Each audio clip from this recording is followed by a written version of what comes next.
Greetings gastronauts, this is KeefCooks, I'm Keef, and today I'm going to do something that you'll probably think is completely pointless. I'm going to make fish fingers from scratch. Oh yes.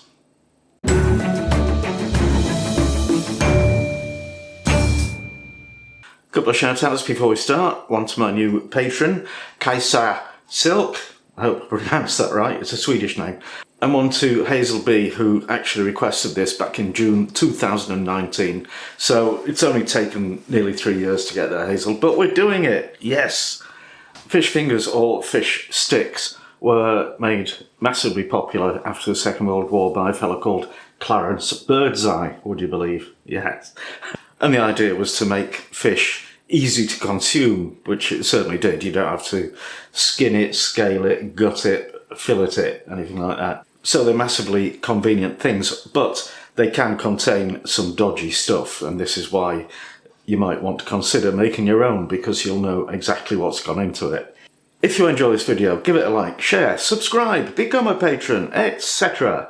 And let's get on with it. Fish fingers from scratch. Now, if you're doing fish fingers from scratch, you've got to make your own breadcrumbs as well, haven't you? Oh yes. So I've got 3 slices of fluffy white bread that I've left out for a day or two to dry them out and make them stale. And hopefully I can grate them. We'll see. I know you can buy breadcrumbs, but I do dislike doing it because it's such a trivial, inexpensive thing, and to pay for the machinery and the packaging and the labour that's gone into putting them on the supermarket shelf, it's just, well, it's a bit insane really. There you go.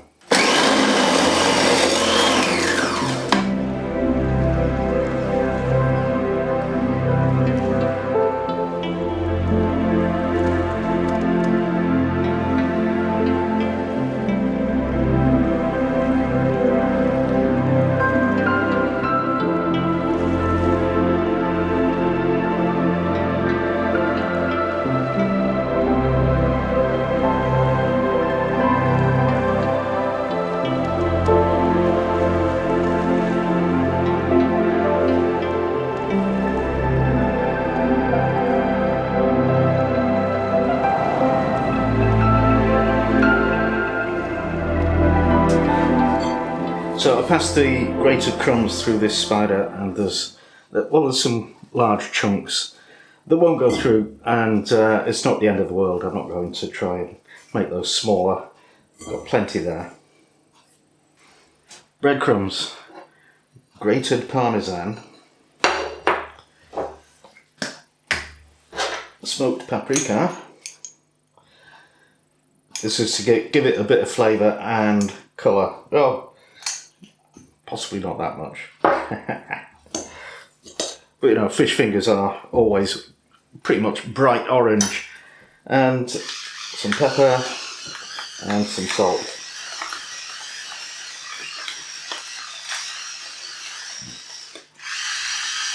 And a right good stir. Now, the fish in standard fish fingers or fish sticks is usually, well, almost always white. You can get salmon versions, but I just think that's wrong. Salmon is an oily fish, and basically what you want is not an oily fish, you want a normal white fish like cod, haddock, pollock, tilapia, or basically whatever you can get where you live. I want to make something that actually looks like Birdseye fish fingers, or, you know, somebody else's fish fingers. And so the size is, well, I thought the size would be standard, but it turns out it isn't. There's a specification you can find online, which isn't very specific. It says they have to weigh between 20 and 50 grams each. They've got to be more than 3 times longer than they are wide, and they've got to have a minimum width of 10 millimeters, so yeah, under ½ an inch. And that's it as far as dimensions go. And usually, almost always, they're coated in breadcrumbs, but sometimes they are coated in batter. So I got some frozen cod fillets, and they were kind of unequal sizes, and I did this yesterday and I didn't film it, sorry. I used good old meat glue, transglutimanase, to stick the bits together, so that I've got these 2 blocks of cod that are, you know, a more or less uniform thickness and more than 10 millimeters. In fact, that's 21. So it's that one. So yeah, big chunky fish fingers coming up. The meat glue, I'm not saying that manufacturers use this, although I think they probably do.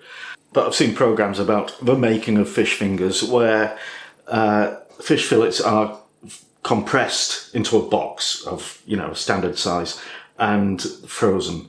And throughout the entire process of, you know, being cut to size, enrobed in egg and breadcrumbs, and then flash fried and frozen and packaged, they're frozen all the way through. I'm not going to do that because the fish has already been frozen, so I don't really want to freeze it again. But what I will do is cut it up. Right, this one is just over 10 centimeters long, and it's tapered a bit. I've cut a bit off that edge, and I'll cut a bit off this edge.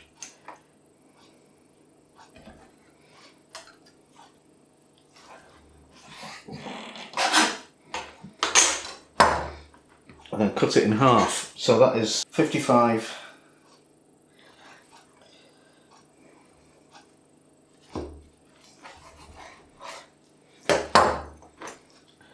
Beautiful. There you go. So you can see there the join where I glued 2 fillets together.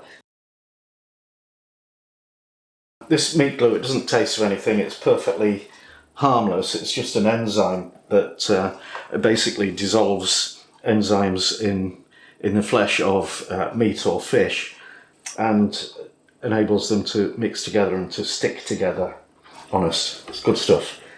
Sometimes, unless you're trying to pass off, you know, that as a bit of prime cod. It isn't. Okay, let's do this one as well. This one's a bit shorter. This is 9 centimeters long. Alright, there we are. 5 seriously chunky fish fingers and some scraps which I'll freeze and use in something else, possibly another fish finger. Right, what we need to do now is set up a production line. You need a plate or a bowl with flour in it. You need a beaten egg. And you need your breadcrumbs. Usually when I'm doing this, I end up with great big clumps of breadcrumbs on my fingertips, and I don't like it. So this time I'm trying to avoid really touching it with my fingers. Let's see how that goes. That goes pretty well, I think. Now, if you're a proper gastronaut, you'll know that I'm not averse to deep frying or shallow frying stuff. That's probably what I would normally do. But just as a general sort of token nod to healthy food, I'm going to oven bake it. Yes, I am. And I've got some oven chips. Thank you. Right, so I'll just squirt my fish fingers with a bit of squirty oil. Do it on both sides. Now you want to heat your oven to 180 degrees Celsius. If it's a fan oven, a convection oven, that's 200 for a conventional one, and that is gas 5. So I'm going to put those in the oven for 15 to 20 minutes, and I'll turn them over halfway through and give the chips a stir as well. Now you might want some sauce to go with your fish fingers, and a good one is sauce tartare, or tartare sauce. So I'm just going to make that up quickly, just a simple one. So I've got a good dollop of mayonnaise. And I'm just going to finely chop half of this onion and some mini gherkins, cornichons. I would have liked to use some capers to replace half of these, but I haven't got any, amazingly. There was a stage where I had about 5 jars open in the fridge, but I guess I finally used them all up, so I have no more. So we'll mix these in with the mayonnaise. A little squirt of lemon and a little sprinkle of dill. Just mix them together. Really tasty. Very nice.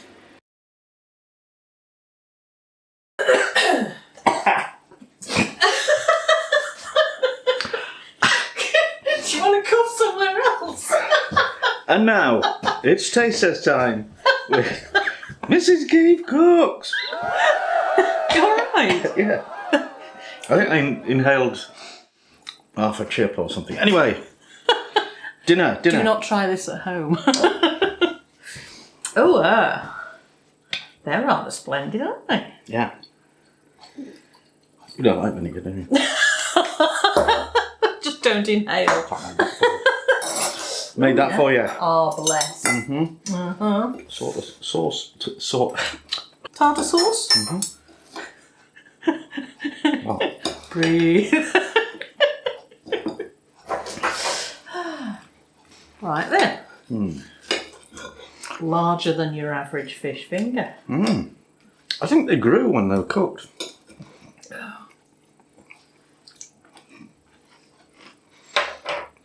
All right. Yeah.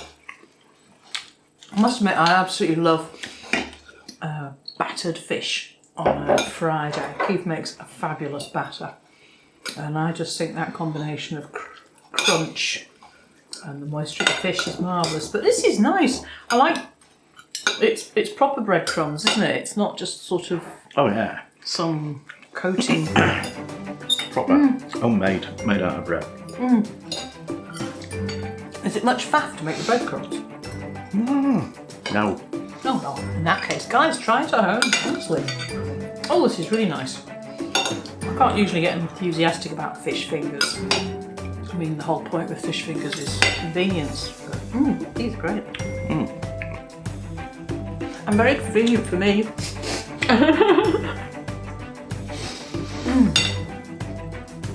Okay. That's a winner with a missus. Winner, fish finger dinner. Okay. Yeah, very good. Right, thanks for watching, and see you next time.